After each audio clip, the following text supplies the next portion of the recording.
Good morning to all. Welcome to my channel Gundumeda vlogs. ఈరోజు ప్రముఖ నటి వైవిజయ గారి గురించి తెలుసుకుందామండి. ఎనిగండ్ల విజయ. వైవిజయ అని సినీ రంగం పేరు. 7 నవంబర్ 1957లో కడపలో కర్నూలు జిల్లాలో జన్మించారు. తెలుగు సినిమా నటి, నృత్య కళాకారిణి. మొదటి సినిమా 1970లో వచ్చిన తల్లిదండ్రులు సినిమాతో సినీ రంగ ప్రవేశం చేశారు. ఎన్టీఆర్ సరసన శ్రీకృష్ణ సత్యలో నటించారు. శ్రీకృష్ణుని 8 మంది భార్యలో ఒకరిగా జాంబవతి పాత్రలో కనిపించారు. దాంట్లో జయలలిత గారు సత్యభామగా చేశారు. జయలలిత గారి గురించి చెప్తూ ఎప్పుడూ బుక్స్ చదువుతూ ఉండేవారు. చాలా సాఫ్ట్ నేచర్ అని చెప్తారు. శోభన్ బాబు గారి సరసన కూడా హీరోయిన్గా చేశారు. 1200 పైగా సినిమాల్లో నటించారు. తెలుగు, తమిళ, కన్నడ, మలయాళంలో నటించారు. ఈమె తండ్రి జ్ఞానయ్య, తల్లి బాలమ్మ. రోమన్ క్యాథలిక్ కుటుంబం వీరిది. స్వగ్రామం గుంటూరు. 1970 నుంచి ఇప్పటిదాకా ఇంకా నటిస్తూనే ఉన్నారు. 50 ఏళ్లకు పైగా సినీ కెరీర్ వీరిది. తండ్రి సహకార శాఖలో పనిచేస్తుండటంతో వీరి కుటుంబం ఒకచోట స్థిరంగా ఉండేది కాదు. బదిలీలు ఉండేవి. అలా ఆయన కర్నూలులో పనిచేస్తున్నప్పుడు వైవిజయ అక్కడే జన్మించారు. అలా కడపలోనే వీరి బాల్యమంతా గడిచింది. మొత్తం 10 మంది సంతానం వీరిది. 6 ఆడపిల్లలు, 4 మగపిల్లలు. వీరిలో వైవిజయ 5వ వారు. వీరి తమ్ముళ్ళలో ఒకరు వై రాజా కూడా టీవీ నటుడుగా పనిచేస్తున్నారు. కడపలో ఉన్నప్పుడు వైఎస్ రాజశేఖర రెడ్డి గారి కుటుంబంతో మంచి అనుబంధం ఉండేది. మెడ్రాసులో వెంపటి చినసత్యం గారి దగ్గర నాట్యం నేర్చుకున్నారు. చదువు కడపలో 8th క్లాస్ వరకు, తర్వాత మెడ్రాస్లో చదివారు. మొదట అరంగేట్రం కడపలో ఇచ్చిన దాదాపు 100 నాట్య ప్రదర్శనలు మెడ్రాస్లో ఇచ్చారు. ఇష్టమైన నాట్య ప్రదర్శన భామా కలాపం అని చెప్పారు. వెంపటి చినసత్యం గారి దగ్గర నాట్యం నేర్చుకుంటూ ఉండగా సినిమాలో అవకాశం వచ్చింది. అప్పటికి తన వయస్సు 13 ఏళ్లని. రామ విజేత వారి తల్లిదండ్రుల సినిమా, అందులో హీరోగా శోభన్ బాబు గారు, మహానటి సావిత్రి అమ్మమ్మగా, జగ్గయ్య గారు తాతయ్యగా నటించారు. 280 తమిళ సినిమాల పైగా నటించారు. ఎంజీఆర్ గారి సరసన కూడా హీరోయిన్గా చేశారు. అదే ఎంజీఆర్ గారి చివరి సినిమా. దాని తర్వాత ఆయన రాజకీయాల్లోకి ఎంటర్ అయ్యారు. ఎంజీఆర్ గారి గురించి చెప్తూ ఆయనకి అప్పటికి 60 ఏళ్ల వయసు ఉంటుంది. కొండ మీద షూటింగ్ చేస్తున్నారు. ఎంత స్పీడ్గా కొండ ఎక్కటం దిగటం చేసేవారు. మనమే నిదానంగా జాగ్రత్తగా చూసుకుంటూ దిగేవాళ్ళం. అంత యాక్టివ్గా ఉండేవారు. అలా 3 ముఖ్యమంత్రులతో పనిచేశారు. ఎంజీఆర్ గారు, ఎన్టీఆర్ గారు, జయలలిత గారు సరసన నటించారు. మొదటగా నిండు హృదయాల్లో ఒక బెగ్గర్ క్యారెక్టర్ చేశారు. వీరిపై ఒక పాట ఉండేది. దాంట్లో అలా ఒక చిన్న పాత్ర చేశారు. తర్వాత నృత్య ప్రదర్శనలో ఎన్టీఆర్ గారు చూసి శ్రీకృష్ణ సత్యలో ఛాన్స్ ఇచ్చారు. అప్పుడు ఎన్టీఆర్ గారు అనేవారట, నా పక్కన నువ్వు నటించాలంటే చాలా సన్నగా ఉన్నావమ్మా, కొంచెం లావు అవ్వాలి అనేవాళ్ళు. అప్పట్లో హీరోయిన్స్ అంతా బొద్దుగా ఉండేవాళ్ళు. అలా ఎన్టీఆర్ గారు, ఎంజీఆర్ గారు, జయలలితతో 3 ముఖ్యమంత్రులతో నటించి కలిసి పనిచేసిన ఘనత వీరిది. తనకి 3 ఏళ్ల వయసు నుంచే డ్యాన్స్ మీద ఉన్న ఇంట్రెస్ట్ చూసి వీరి తల్లిదండ్రులు ప్రోత్సహించారు. రేడియోలో వచ్చే పాటలకి డ్యాన్స్ వేయటము, స్కూల్లో స్టేజ్ మీద డ్యాన్సులు వేసేవారు.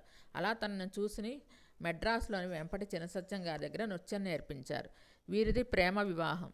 27 జనవరి 1985లో తమ కుటుంబ మిత్రుడైన అమల్నాథన్ని వివాహం చేసుకున్నారు. భర్త కడపలోని సెయింట్ జోసెఫ్ కాలేజీలో ప్రిన్సిపల్గా, కరెస్పాండెంట్గా వర్క్ చేశారు. రిటైర్ అయిన తర్వాత బిజినెస్ చేస్తున్నారు. వీరికి ఒక కుమార్తె అనుష్య. ఇంజనీరింగ్ చదివింది. తన కూతురికి సినీ రంగంలోకి తీసుకువద్దామని ఎప్పుడూ అనుకోలేదు. తనకి ఇంట్రెస్ట్ ఉందా అని ఇప్పటి వరకు నేను అడగలేదు. వీరి భర్తకి తమ కూతుర్ని బాగా చదివించాలని ఉండేది. అలా తను ఇంజనీరింగ్ చేసింది. కూతురికి మ్యారేజ్ చేశారు. ఒక మనవడు కూడా. ఇప్పుడు మనవడితో కాలక్షేపం చేస్తూ హైదరాబాద్కి షిఫ్ట్ అయ్యి టీవీ సీరియల్స్లోనూ, సినిమాల్లోనూ తనకు నచ్చిన పాత్రలు వస్తే చేస్తున్నారు. తను సంపాదించినప్పుడు చాలా జాగ్రత్తగా పొదుపు చేసి స్థలాలు కొన్నామని, అవసరమైన వాటికి గుప్తదానాలు చేస్తూ అవన్నీ వారి భర్తే చూసుకునేవారని, తనకి చాలా ప్రోత్సహించారని, తనకు అలాంటి భర్త దొరకటం అదృష్టమని చెప్తారు. నాకు ఎప్పటికీ ఆయనే భర్తగా రావాలి. ఇండస్ట్రీలో ఉన్న ప్రతి ఒక్కరూ తమ భర్తను చూసి మెచ్చుకునేవారు. తనకి సినిమాలలో వ్యాంప క్యారెక్టర్స్ వచ్చినా కూడా వల్గారిటీ లేకుండా నటించమని భర్త చెప్పేవారట. అలా తను ఆ క్యారెక్టర్స్ కూడా చేశానని చెప్పారు. మొదట తెలుగులో ఎంటర్ అయినా కానీ తమిళంలో బాలచంద్ర గారి డైరెక్షన్లో రజనీకాంత్ పక్కన హీరోయిన్గా చేయడంతో మంచి బ్రేక్ వచ్చింది. తర్వాత తమిళ మూవీస్లో ఎక్కువగా చేశాను. అలా హీరోయిన్గా క్యారెక్టర్ ఆర్టిస్ట్గా కమెడియన్గా చేశానని చెప్పారు. అలా తెలుగు మూవీస్కి బ్రేక్ పడింది. రజనీకాంత్ మూవీస్లో రాజాది రాజా నటించేటప్పుడు తను ప్రెగ్నెంట్ అని తనకిని రజనీకాంత్ గారు చాలా కేర్ తీసుకున్నారని చెప్తారు. మళ్ళీ సెకండ్ ఇన్నింగ్స్ మంగమ్మ గారి మనవడు సినిమాతో భానుమతి గారి కోడలుగా చేశారు. దాంట్లో బాలకృష్ణ గారితో నటించేటప్పుడు ఎప్పుడైనా ఆయన చాలా సరదాగా అందరితో మాట్లాడుతూ షూటింగ్స్లో తోటి నటీనటులను తన చుట్టూ కూర్చోబెట్టుకుని సరదాగా కబుర్లు చెప్తూ ఉంటారు. మాపల్లిలో గోపాల్లో పులుసు క్యారెక్టర్తో ఫేమస్ అయ్యి దాదాపు అలాంటి పాత్రలు వరుసగా 150 దాకా వచ్చాయి. ఒకరోజు 5 సినిమాలకు సైన్ చేసిన రోజులు ఉన్నాయి. చాలా బిజీ ఆర్టిస్ట్ అయిపోయారు. అందరూ నటీనటులతోనూ కమెడియన్స్తోనూ డైరెక్టర్స్తోనూ వర్క్ చేశారు. మంత్కి 30-40 సినిమాలు చేసిన రోజులున్నాయి. ఒకే రోజు 3 సినిమాల షూటింగుల్లో పాల్గొన్నారు. ఒక నెలలో 12 టైమ్స్ ఫ్లైట్ ఎక్కారు షూటింగ్స్ నిమిత్తం. ఒక సినిమాలో మహానటి సావిత్రి గారు కొడితే తన చెంప మీద నిజంగానే కొట్టారు. 3 ఏళ్ల నొప్పితో బాధపడ్డాను, అంత గట్టిగా తగిలింది దెబ్బ అని చెప్పారు.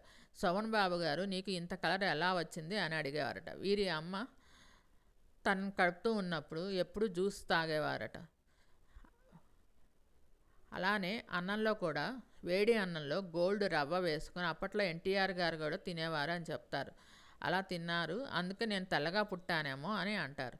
తెలుగులో మంచి కామెడీ పాత్రలు చేశారు. అందరి కమెడియన్స్తోనూ వర్క్ చేశారు. తనకి బ్రహ్మానందం గారు అన్నయ్య లాంటి వారని, ఇద్దరము ఈ నెలలో ఎన్ని సినిమాలు చేశావంటే నువ్వెన్ని సినిమాలు చేశావు అని లెక్కేసుకునేవాళ్ళము అని చెప్పేవాళ్ళు.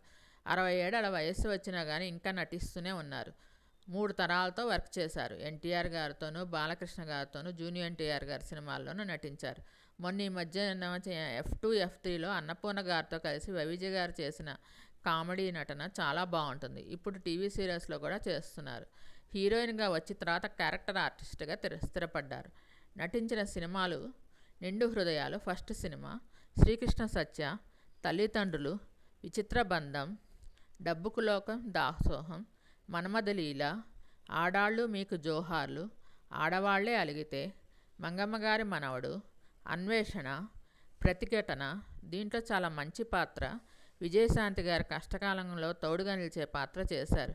మయూరి, మాపల్లెలో గోపాలుడు, విజేత, స్వాతి ముత్యం, మన్నెల్లో మనగాడు, మల్లె మొగ్గలు, లేడీస్ టైలర్, ఇంటి దొంగ, Gautami, Trinetrudu, Sri Kanakamahalakshmi recording dance troupe, Prithviraj, station master, inspector Pratap, Vijay, Ashwini, ఎదురింటి మొగుడు పక్కింటి పెళ్ళాం, ఏప్రిల్ 1 విడుదల, పెళ్ళాం చెబితే వినాలి, గోల్మాల్ గోవిందం, చిట్టెమ్మ మొగుడు, మాతృదేవో భవ, వద్దు బావా తప్పు, అమ్మోరు, గిల్లి కజ్జాలు, శుభాకాంక్షలు, ఇద్దరు మిత్రులు, రాజా, విచిత్రం, సర్దుకు పోదాం రండి, నువ్వు వస్తావని, budget Padmanabham, Pandurangadu, head constable Venkatramayya, Tenali Ramakrishna BABL, F2, F3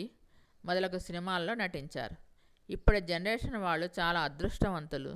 టీవీలోనూ ఫోన్స్లోనూ సినిమాలు చూస్తున్నారు. పాత సినిమాలు చూడటం వారి అదృష్టం అని అంటారు. వీరి సినిమాలు యూట్యూబ్లో ఉంటాయి, మీకు చూడండి. మీకు ఈ వీడియో నచ్చినట్టయితే లైక్ చేయండి, కామెంట్ చేయండి. Thank you all. Please subscribe and support my channel Gundumeda vlogs. నా ఛానల్ 95% మంది సబ్స్క్రైబ్ చేయకుండా చూస్తున్నారు. Please support and subscribe my channel Gundumeda vlogs. Telugu తెరపై వైవిజయ్ గారు చేసిన సందడి అంతా ఇంతా కాదు. కొన్ని వందల సినిమాల్లో ఆమె నటించారు. ఒకానొక దశలో ఆమె లేని సినిమా ఉండేది కాదు. క్యారెక్టర్ ఆర్టిస్ట్గా ఆమె అంత బిజీగా ఉండేవారు. అప్పట్లో హీరోయిన్గా చేయాలంటే వారికి డ్యాన్స్, కార్ డ్రైవింగు, స్విమ్మింగు, గుర్రాలు నడపటం అవన్నీ రావాలి. కానీ తనకు ఏమి వచ్చేవి కాదు. అందుకని హీరోయిన్గా కొనసాగలేకపోయానేమో అని అంటారు. వీరి సినిమాలు చూడాలంటే యూట్యూబ్లో ఉన్నాయి, చూడండి. చాలా మంచి కామెడీ పాత్రలు ఇవి, చాలా బాగుంటాయి. కమెడియన్గా చాలా మంచి సినిమాలు చేశారు. రాజేంద్ర ప్రసాద్ గారితో ఎక్కువ చేశారు కమెడియన్ పాత్రలో. మీరు ఆ సినిమాలు చూడాలంటే యూట్యూబ్లో చూడండి. మీకు ఈ వీడియో నచ్చినట్టయితే లైక్ చేయండి, కామెంట్ చేయండి. Thank you all. Please subscribe and support my channel Gundumeda vlogs.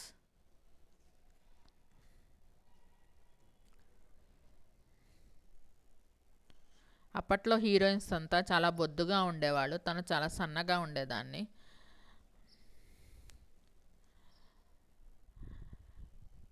అందుకని నన్ను చూసి ఎన్టీఆర్ గారు మీరు ఇంకా కొంచెం బొద్దుగా అవ్వాలమ్మా నా పక్కన చేయాలంటే అని అనేవాళ్ళు.